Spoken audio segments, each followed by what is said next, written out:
నమస్కారం సార్. నమస్తే. సార్ కేసీఆర్ గారు రేవంత్ రెడ్డి గారి పైన యుద్ధం ప్రకటించినట్టు తెలుస్తుంది సార్. నిన్న సిరిసిల్లలో ఒక ప్రెస్ మీట్లో బూతులతో ఎలా విరుచుకుపడ్డాడో మనం అందరం చూసాం.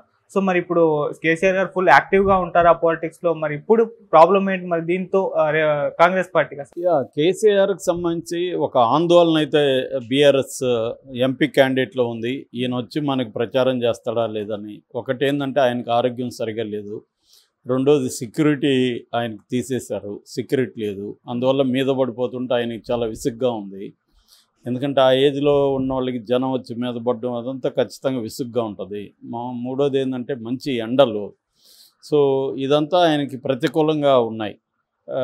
అన్నిటికంటే కూడా ఆయన ఇప్పుడు ఆల్ టైమ్ లోలో అంటాము కదా, ఆల్ టైమ్ లోలో ఉన్నాడు. కూతుర్ని జైల్లో పెట్టారు, ఆమెను ఎప్పుడు వదులుతారో తెలీదు. బీజేపీ వాళ్ళు అపాయింట్మెంట్లు ఇవ్వట్లేదు, మాట్లాడి ఏదన్నా సెటిల్ చేసుకుందాం అంటే. సో ఇక్కడ రేవంత్ రెడ్డి ఏమో వరుసగా కేసుల మీద కేసులు పెట్టుకుంటూ వెళ్తున్నాడు. ఏ కేసులో ఎవరు ఇప్పుడు అరెస్ట్ అవుతారో తెలీదు. ఆల్రెడీ వాళ్ళ అన్న కొడుకు మొన్ననే అరెస్ట్ అయ్యి జైల్లోకి వెళ్ళాడు, తేజేశ్వరరావు, కన్నారావు అని కూడా అంటారు ఆయన. సో వరుసగా కేసులు ఉన్నాయి. నెక్స్ట్ ఎవరు అరెస్ట్ అవుతారో తెలీదు, దీన్ని ఎలా డీల్ చేయాలో తెలీదు. ఇక్కడ రేవంత్ రెడ్డి మోడీ ఒకటైనట్టు కనబడుతుంది ఈ విషయంలో. ఇలాంటి ఒక అనేకమైన ప్రతికూల అంశాల మధ్య కేసీఆర్ ఉన్నాడు. పర్సనల్ కావచ్చు, పొలిటికల్ కావచ్చు, లీగల్ కావచ్చు. ఈ మూడు ఫ్రంట్లలో కూడా ఆయన ఆల్ టైమ్ లోలో ఉన్నాడు. అయినా కూడా నిన్న చూసినప్పుడు కేసీఆర్లో మళ్ళీ ఒక పాత కేసీఆర్ కనిపించాడు చాలామందికి. ఎందుకంటే ఆయనకి తెలంగాణ సమాజం మీద ఉన్న పట్టు, అంటే తెలంగాణ వాటర్ కావచ్చు, పవర్ కావచ్చు, అనేక ఎనీ రిసోర్సెస్ కావచ్చు, కల్చర్ పరంగా కావచ్చు, ఆయనకున్న పట్టు ఎవరికి ఉండదు. ఆ స్థాయిలో పట్టు ఉన్న వ్యక్తి. సో ఆయన నిజంగా రంగంలో దిగి ఆయన కానీ పోరాటం మొదలు పెడితే ఖచ్చితంగా కాంగ్రెస్కి ఇబ్బంది. కానీ అది కన్సిస్టెన్సీగా చేస్తాడా లేదనేది క్వశ్చను. వచ్చేసి వెళ్ళిపోయి మళ్ళీ గ్యాప్ తీసుకొని ఇవన్నీ జరిగితే మాత్రం కాంగ్రెస్కి పెద్ద ఇబ్బంది లేదు. కానీ నిన్న ఆయన ఇది మాత్రం ఖచ్చితంగా ఇంపాక్ట్ఫుల్గానే ఉన్నిందని చెప్పాలి. ఆయన బూతులు అనేది పక్కన పెడితే, ఆయన బూతులు వచ్చి ఆయన ఫ్రస్ట్రేషన్ని తెలియజేస్తుంది. ఇవి పక్కన పెడితే ఆయన రైతుల తరపున, అట్లాగే చేనేత కార్మికుల తరపున, మిగతా ప్రజల తరపున నిన్న మాట్లాడింది అయితే ఖచ్చితంగా ఒక మంచి పరిణామం చెప్పాలి. ఎందుకంటే ప్రజాస్వామ్యంలో ప్రతిపక్ష పాత్ర చాలా చాలా ఇంపార్టెంట్. ఆ ప్రభుత్వం ఎంత గొప్పగా పరిపాలించినా వాళ్ళ అలసత్వం కావచ్చు, ఇవాళ ఉన్న కాంటెక్స్లో ప్రభుత్వం ప్రజలకు ఎంత చేయాలో దానికంటే ఎక్కువగా తమకు ఏం చేసుకోవాలనే దాని మీద ఫోకస్ చేస్తారు. ఎందుకంటే ఇవాళ ఎన్నికలే కాస్ట్లీ అయిపోయినాయి కాబట్టి ప్రతి ప్రజాప్రతినిధి తను దిగిపోయే లోపల 100 కోట్లు 1000 కోట్లు సంపాదించుకునే దాని మీద ఫోకస్ చేస్తారు. సీఎంగా దగ్గర నుంచి, మామూలు మంత్రుల దగ్గర నుంచి, కార్యకర్తల వరకు తమ పార్టీ అధికారంలో ఉన్నప్పుడు సంపాదించుకోవాలనే దాని మీద ఫోకస్ ఉంటుంది. సో దాని నుంచి ఎంతో కొంత ప్రజల మీద ఫోకస్ని తీసుకురావడం, ఒక ప్రెజర్ పాయింట్గా పనిచేయడం అనేది ప్రతిపక్షాలు ఉండాలి ప్రజల తరపున. ఎందుకంటే ప్రజలు యునైట్ అయ్యి ఫైట్ చేయడం అనేది వెరీ వెరీ డిఫికల్ట్. అందుకని ప్రతిపక్షాలు ఆ రోల్ ప్లే చేయాలి. ఆ రోలు ఈయన స్టార్ట్ చేశారు నిన్న. సో నిన్న ఆయన సిరిసిల్ల దగ్గరికి వెళ్ళి వరి రైతులకు సంబంధించిన ఎండిపోయిన పంట చూడడం, పరామర్శించడం చేశాడు. ఆ కాంటెక్స్లో ఆయన తీవ్ర విమర్శలు చేశాడు. సో అందులో ఆయన ప్రధానంగా మాట్లాడింది పంటలకు సంబంధించి. మొత్తం దాదాపు 20 లక్షల ఎకరాల్లో పంటలు ఎండిపోయినాయని ఆయన అంటున్నాడు. ఎకరాకి 25,000 ఇవ్వాలని కూడా డిమాండ్ చేస్తున్నాడు. 200 మంది రైతులు ఈ 3 నెలల్లో ఆత్మహత్య చేసుకున్నారు అనేది కూడా ఆయన చెప్పారు. సో పంటలకి ఇది ఈ కరువు రావడం అనేది కాలం తెచ్చిన కరువు కాదు, ఇది కాంగ్రెస్ తెచ్చిన కరువు అని కూడా ఆయన మాట్లాడారు. అంటే ఇది మ్యాన్ మేడ్ డ్రాట్ తప్ప ఇదేదో ప్రకృతి రాలేదు అనేది ఆయన మాట్లాడి, దీనికి కారణం ఏమంటే వాళ్ళు ప్లాన్ చేసుకొని వాటర్ వదలలేదు అనేది ఆయన విమర్శించాడు. వీళ్ళకి ఏమీ తెలియదు, ఈ రేవంత్ రెడ్డి అనేవాడికి, ముఖ్యమంత్రికి ఏం విషయాలు తెలియకుండా మిడిమిడి జ్ఞానంతో చేస్తున్నాడు. వీళ్ళు 1.8%తో దొంగ హామీలు ఇచ్చి వచ్చేశారు, ఏదో గట్టెక్కారు, దాంతో మిడిసిపడుతున్నారు, మీ అహంకారాన్ని నేను దిస్తానని కూడా ఆయన అనౌన్స్ చేశాడు.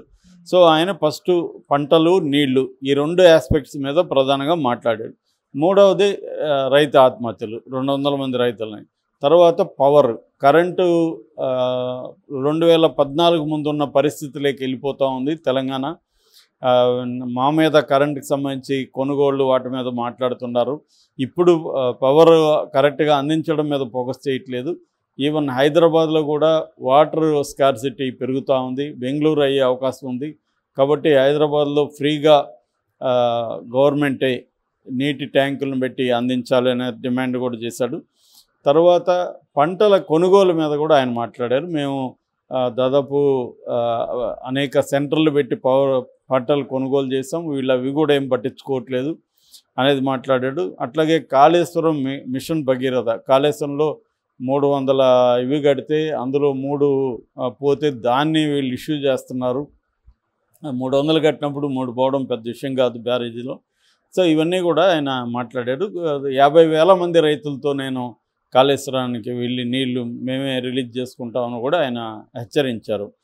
సో అది బేసిక్గా. అది కాకుండా వేరే వర్గాల గురించి కూడా ఆయన మాట్లాడాడు. ముఖ్యంగా రుణమాఫీ డిసెంబర్ 9 మేము వస్తే రుణమాఫీ అన్నారు.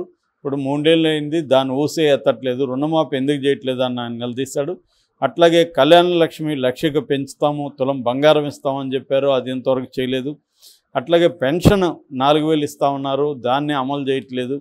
ఇవన్నీ ఆయన గట్టిగా మాట్లాడారు. అట్లాగే దళిత బంధు ఇవ్వలేదు, గొర్రెల పంపిణీ ఇవ్వలేదు, చేనేత కార్మికుల గురించి కూడా ఆయన చాలా ఆగ్రహంగా మాట్లాడాడు. ఆ క్రమంలో ఆయన చంద్రబాబుని గురించి కూడా ఆ మూర్ఖుడికి కూడా చెప్పానన్న స్థాయిలో మాట్లాడాడు.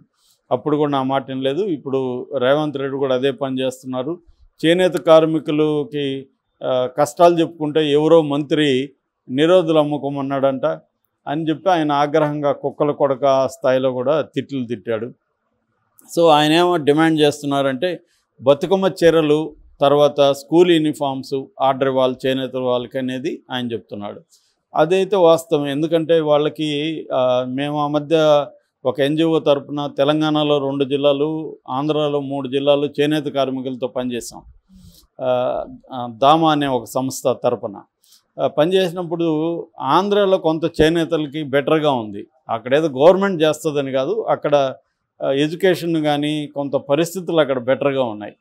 ఆ ఏరియాలో మేము చేసిన కృష్ణా గుంటూరు ఆ ఏరియాలో 100 ఏళ్ళ నుంచి స్కూల్ ఉండడం, దానివల్ల వాళ్ళ పిల్లలు చదువుకోవడం, ఫీజు రింబర్స్మెంట్ వర్కౌట్ అవ్వడం, దీనివల్ల వాళ్ళకి నెక్స్ట్ జనరేషన్ పిల్లలంతా కూడా ఎంబీఏ ఇంజనీరింగ్ అలా వెళ్ళిపోయారు.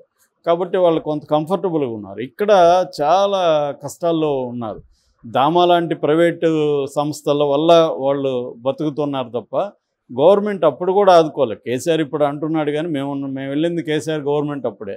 అప్పుడు కూడా వాళ్ళకి మాకు స్కూల్ యూనిఫామ్ లేదు, ఇవన్నీ జరగలేదు. బతుకమ్మ చీరలు కూడా వీళ్ళు సూరత్లో చీప్గా కొనుక్కొచ్చారని కూడా వాళ్ళు విమర్శించారు. అప్పుడు కూడా అదే ప్రాబ్లమే.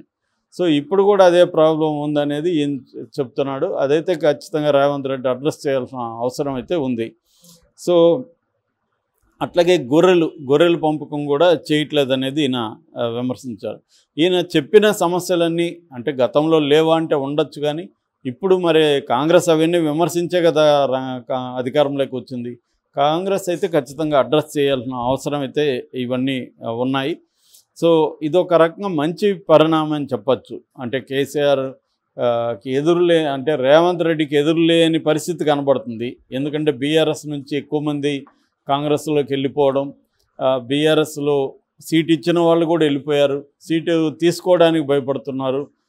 ఆ స్థాయిగా పొలిటికల్గా ఒక పార్టీగా అది చాలా క్రైసిస్ ఎదుర్కోవడం వల్ల రేవంత్ రెడ్డి ప్రభుత్వం మీద పాలన మీద ఫోకస్ తగ్గిందనే విమర్శ అయితే స్టార్ట్ అయింది.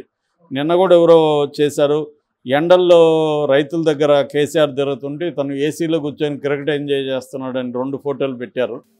అది చూడకూడదని కాదు, కానీ అంటే కరువు ఉన్నప్పుడు దాని మీద అడ్రస్ చేయడం, దానికి సంబంధించి రెడ్రెసల్ కార్యక్రమం తీసుకోవడం, ఇవన్నీ కేసీఆర్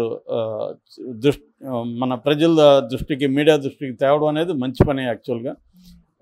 దాన్ని మరి వీళ్ళు ఇప్పుడు కేసీఆర్ని ఆయన మనల్ని బూతులు తిట్టాడు కాబట్టి వీళ్ళు కూడా బూతులు తిడతా టైంపాస్ చేస్తారా, లేకపోతే ఆయన తీసుకొచ్చిన ఇష్యూల మీద స్పందిస్తారనేది చూడాలి.